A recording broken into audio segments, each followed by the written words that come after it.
रहीम Nawaz Shah news TV पर नाज़रीन मैं मुखातब हूँ। नाज़रीन आज का मौजू ये है, क्या इमरान खान को रिहाई मिलेगी, क्या इमरान खान को बाहर भेजा जाएगा, क्या इमरान खान को जेल के अंदर ही रखा जाएगा। नाज़रीन स्टेप बाय स्टेप मैं आपको बात करूँगा। 3 पॉइंट हैं, उस पर बात करनी है। पहला पॉइंट नाज़रीन ये है, क्या इमरान खान को बाहर भेजा जाएगा, उस पर बात करूँगा।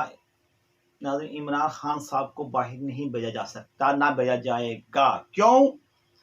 इसलिए कि इमरान खान जब बाहर चला गया तो जब इधर जेल के अंदर था, पाकिस्तान में था, इसके ऊपर इतना प्रेशर भी था, उसके बावजूद भी इसने अदारों के ऊपर हमला करवाने में फिजिकली और अपनी पार्टी को इसने कहा हमला करो। इमरान खान ने अदारों के ऊपर हमला कराया, सोशल मीडिया के जरिए करवाया और उसको 9 मई वाला वाक़या भी कराया। उससे पहले भी ये जलसों में ये नाम लेता रहा है, ये हाज़िर ड्यूटियों का भी नाम लेता रहा, जो साबका थे उनका भी नाम लेता रहा है ये। तो इसलिए इसको बाहर नहीं भेजा सकता। बाहर इसके ऊपर फिर किसका प्रेशर? बाहर की हुकूमत फिर इसको अपना आलाकार बना लेंगी, अपना इसको यरगमान बना लेंगी। तो जैसे जो इल्ताफ़ हुसैन है, इल्ताफ़ हुसैन तो फिर भी कुछ बाउंड्री में खेल के ये खेल खेलता था ना, ये बाउंड्री क्रॉस कर जाएगा। इल्ताफ़ हुसैन भी क्रॉस करता रहा है, मगर ये इतनी नहीं। मगर इसने तो इल्ताफ़ हुसैन को पीछे छोड़ देना है मुल्क के खिलाफ बातें करने में। दूसरी बात ये है नाज़रीन कि इमरान खान जो है वो रिहा हो जाएगा, क्योंकि कल लोगों ने बड़ी मिठाइयाँ, कई लोगों ने मिठाइयाँ खाई थी जी, इमरान खान की ज़मानत हो गई है। नाज़रीन बात यह है, इमरान खान की ज़मानत और रिहाई का मसला नहीं है। बेसिकली इमरान खान एक सिक्योरिटी रिस्क बन चुका हुआ है मुल्क के लिए। अब ये देखे 3.5 साल हुकूमत करने के बाद और आखिरी दिनों में वो 3.5 साल उस बंदा हुकूमत कर गया हो, उससे जब जिस वक्त वो बंदा आया हो, इतना कुछ करने के बाद, पनामा खेलने के बाद, धरने देने के बावजूद भी जीडीपी जो रेट था वो ग्रोथ कितनी जा रही थी मुल्क की। जब ये आया, आने के बाद इसने मुल्क का ऐसा तिया पांचा इसने किया, अदारों के अंदर जो अपने सियासी चीजें खेली, सियासत घुसेड़ी। फिर उसके बाद ये बंदा कितनी ही गलत एनालिसिस करके और गलत हुकूमत करके के बाद ये बंदा क्या कहता था कि मेरी मुल्क जो है श्रीलंका जैसे हालात हो जाएंगे, मुल्क के श्रीलंका जैसे हालात हो जाएंगे। नाज़रीन ये कहता रहा।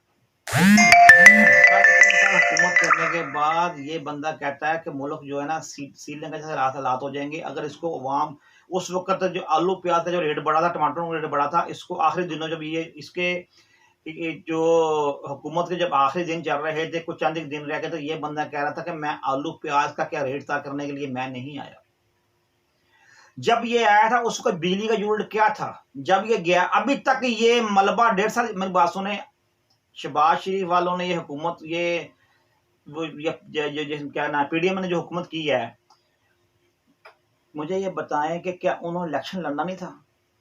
अगर ये इतना मुल्क के अंदर खजाना छोड़े गया होता तो वो तो भर के अवाम को रिलीफ दे रहे होते, तो वहाँ इलेक्शन की तैयारी कर रहे। जब तक उनको पता भी था इमरान खान सियासत में नहीं आ रहा, इमरान खान सियासत से आउट हो गया है, फिर उसके बावजूद वो क्यों ऐसे कि ये मुल्क के हालात क्यों हुए? इसलिए हुए कि इमरान खान बार बार कहता था श्रीलंका जैसे में हालात करके हो जाएंगे। बेसिकली ये करना चाह रहा था, इसने मुल्क को ऐसे जरगरमान बनाया हुआ था। क्या इतना कुछ करने के बाद मुझे ये बताएं, तो इसको रिहा कर दिया जाएगा? नहीं किया जाएगा। इसको रिहा अगर कर देते हैं नाजरीन, अगर मुझे बताएं, अगर इसको रिहा कर दिया जाता है, जब इसकी गिरफ्तारी करने के ऊपर 9 मई जैसे इतने बड़े बड़े वाकयात हों और इतना वो यानी कि कितनी मरतबा जुमान पार्क में जाकर इसके ऊपर इसने यानी कि फिजिकली अटैक करवाया फौज के, क्या नाम है, पुलिस वाले के ऊपर, और बतरमन गाड़ी जाती रही हैं। अब ये दोबारा रिक्स ले सकते हैं? वो जो इसके ऊपर कितने केस बने हुए हैं ना, चलो 1-2 केस होते, चलो इसके ऊपर इतने केस बने हुए हैं, अगर इमरान खान उनकी जमानत लेता ना, इमरान खान नाज़रीन, ये 2 चांस है, या इमरान खान रिहा हो जाएगा, रिहा होने के बाद फिर इमरान खान वज़ीर आज़म बनेगा। मैं बता दूंगा, अगर इमरान खान अब 2-3 साल से पहले रिहा होता है और पाकिस्तान में रहता है तो इमरान खान वज़ीर आज़म बनेगा। इमरान खान की जीन्स में नहीं है वो, क्या अगर वो टिक के बैठ जाए, उसने बैठना ही नहीं। इसको जितनी सजा मैरिड को जो इसकी सजा बनती है उसमें से आधी सजा भी इसको मिले ना, तो ये कम से कम 4-5 साल 6 साल बाहर नहीं आ सकता नाज़रीन। अगर ये सीक्रेट एक्ट उसके ऊपर जो लगा है, जो इसको सैफर वाला मामला है, जो खत वाला मामला है, उसका ऊपर सीक्रेट एक्ट के ऊपर जो इसके ऊपर केस चले तो कितने साल इसको सजा बनेगी। और तोशा खाना तो एक साइड पे कर दें, और भी जो करप्शन के केस सामने आए हुए हैं, अगर वो सामने करप्शन से केस सामने आ जाए तो नाज़रीन नाअहल तो ये हो चुका हुआ है।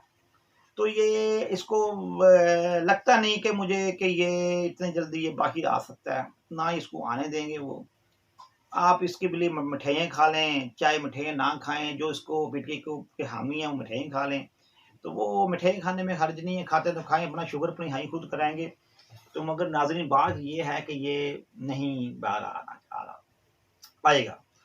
अगर इसको ये बाहर आता है तो फिर ये, क्योंकि फिर इसने अगर इलेक्शन जो हारेगा ये कहेगा मैं मेरे से धांधली होगी है। इलेक्शन वैसे भी इसको वोट ना मिले मगर इसने कहना धांधली होगी है, सारे इलेक्शन को मुतनाज़ा करना, इसने कहना दोबारा इलेक्शन कराओ। अब मुझे बताएं बार बार इलेक्शन कैसे करवा सकते हैं? उनको पता है ये बंदे हैं, जो बंदा कहता है यू टर्न जो है, यू टर्न मेरी कौमी पॉलिसी, यानी कि वो कह रहा है मेरी पॉलिसी है कि मेरी शख्सियत यानी शख्सियत में यू टर्न है, यू टर्न लेना चाहिए। ये यू टर्न को मतलब यू टर्न मतलब क्या, कि जो आज बात कर रहा है उससे दूसरे दिन बात फिर जाना, तीसरे दिन बात को फिर जाना, इसको कहते हैं यू टर्न, बार यू टर्न लेना, यानी अपनी जुबान से फिरना, दोगलापन करने को ये यू टर्न कहता है। कि ये कैसे पता है कि अब अंदर, अब ये सुनने में आया कि अंदर हाथ पाथ जोड़ रहा है, पैगाम भेज रहा है, पैगाम रसाई कर रहा है कि मुझे मुल्क से बाहर जान दे दिया जाए, मैं सियासत छोड़ता हूँ, पार्टी की मेरी को चाहे बैन करना कर दो, तो मुझे बाहर जाने दो। नाज़रीन यहाँ तक बात चल निकली है, अब देखे कहाँ तक पहुंचे। मतलब कि वो बाहर जाने के लिए दुआएं दे रहा है, बाहर जाके उसने एग्रेसिव हो जाना, बाहर जाके ये एग्रेसिव हो जाएगा, ये फिर नहीं मुल्क के लिए तो जो है ना वो ये है कि अब इससे इन बातों से बाहर निकल के कुछ अवाम के लिए सोचें। जो बिजली के बिल ये कह रहे हैं पीडीएम की हुकूमत ने, अब मुझे बताएं कि पीडीएम हुकूमत को क्या लेने की जरूरत पड़ी, जब ये तो नाअहल हो गया था।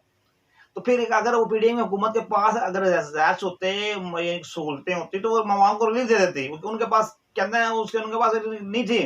तो अब इसका किया दरा जो ये बार बार कहता श्रीलंका जैसे हालात हो जाएंगे, इसलिए करके छोड़ के गया था।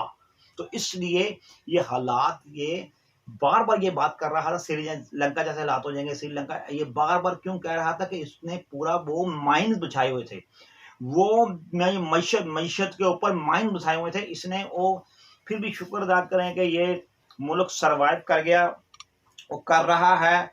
तो यकीन करें कि ये जो ठीक है, मानते हैं ये गलत बिजली का, क्योंकि इंडिया के अंदर 2 रुपए 2.5 रुपए पर यूनिट पड़ता है बिजली का। बांग्लादेश में, इवन बांग्लादेश में भी ज्यादा 12 रुपए 10 रुपए 12 रुपए से ऊपर पर यूनिट नहीं है बांग्लादेश में।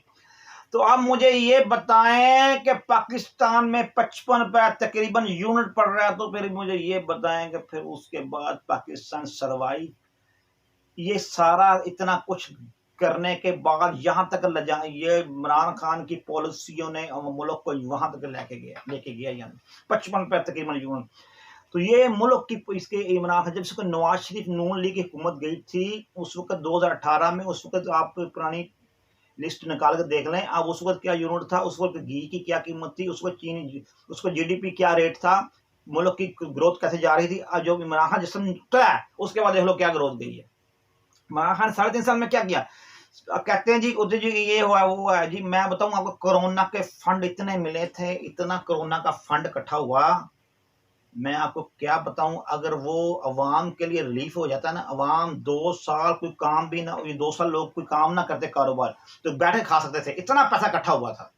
नाज़रीन ये लोगों ने कितना, इनको पैसे की कितनी हबस है। इन लोगों ने कोरोना के चक्रों में वाम को भी काम नहीं करने दिया, वाम को काम नहीं करने दिया, तो खुद भी उनको रिलीफ नहीं दिया, उनको पैसे बाहर से, जो बाहर के मुल्कों में पैसे आए थे वो भी उनको नहीं दिए, उनका तक ग्रास रूट तक नहीं पहुंचे। तो नाज़रीन इन्होंने बहुत बहुत बड़े जुर्म किए हैं। इनके पेटों के अंदर जब ये मर जाएंगे ना, इनके पेटों के अंदर कीड़े चलेंगे, और कीड़े भी ऐसे जहरीले तो ना ही जी सकेंगे। बात ये है कि ना, ये जिंदगी आर्जी जिंदगी है, चाहे जितने भी साल हो, इसमें कोई बात नहीं, जितने साल भी हो, जब ना खत्म होना जिंदगी में इंसान दाखिल होता है ना, फिर उसके वक्त हिसाब देना पड़ता है कि भी क्या नाम है उसका कि आम गरीब आवाम के मुंह से नवाला आधे हुक्मरानी करना तो बड़ी लोग कहते हैं हुक्मरानी के ऊपर इतना बोझ होता है ना, हर चीज को देखना पड़ता है। तो हिसाब हुक्मरान को सबसे ज्यादा हिसाब हुक्मरान को देना पड़ता है, क्योंकि उसको कईयों के ऊपर उनका जो चल रहा था ऐसे तो कि उसके हजरत उमर रज़ी अल्लाह अन्हु ने नहीं कहा था कि दरिया फुरात के किनारे एक कुत्ता भी कोई भूखा मर गया तो उमर को उसका जवाब देना पड़ेगा अल्लाह के हुजूर। इसलिए हजरत उमर रज़ी अल्लाह ने क्यों कहा था, जिम्मेदारी होती है, इसलिए जिम्मेदारी निभाना लेना तो हर बंदा कहता है जिम्मेदारी ले लूँ, निभाना भी उसका डबल काम होता है। सो बात होती है।